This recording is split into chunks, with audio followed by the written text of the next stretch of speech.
అంటేనే జరంతా అల్లరి చేస్తుంటారు, ఆడుతుంటారు, ఎగురుతుంటారు, దుంకుతుంటారు.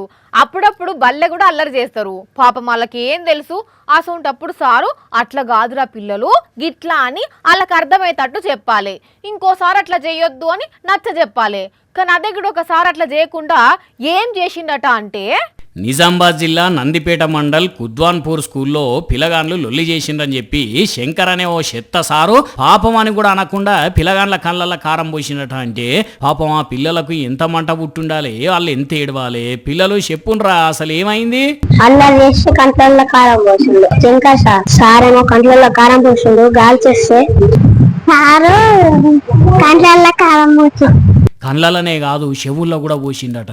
3వ తరగతి చదువుతున్న పిల్లగాళ్ళు ఇంటికి పోయినాక ఏడుచుకుంటా, అమ్మా మా సారు కళ్ళల్లో కారం పోసిండు అని చెప్పిన వాళ్ళే. అమ్మ నాయనలకు ఎంత కోపం రావాలి ఏంది? మా పిల్లలను మేమే ఒక్క దెబ్బ కొట్టము, అసొంటిది ఆయన ఎవరో కొట్టుడేంది అని సీదా బడికి పోయినరట. ఆయన తాళ్ళని చూసి ఆ సారు వారు భయపడి వెళ్ళిపోయిందట. వెంటనే పోలీసులకు కంప్లైంట్ ఇచ్చిండ్రు. ఇక దీని మీద పెద్ద సార్లు కూడా యాక్షన్ తీసుకునేందుకు రెడీ అయ్యిండ్రు. కారం తీసుకుని పిల్లలకు వేసినట్టుగా పిల్లలు వాళ్ళ వాంగ్మూలం చెప్పడం జరిగింది.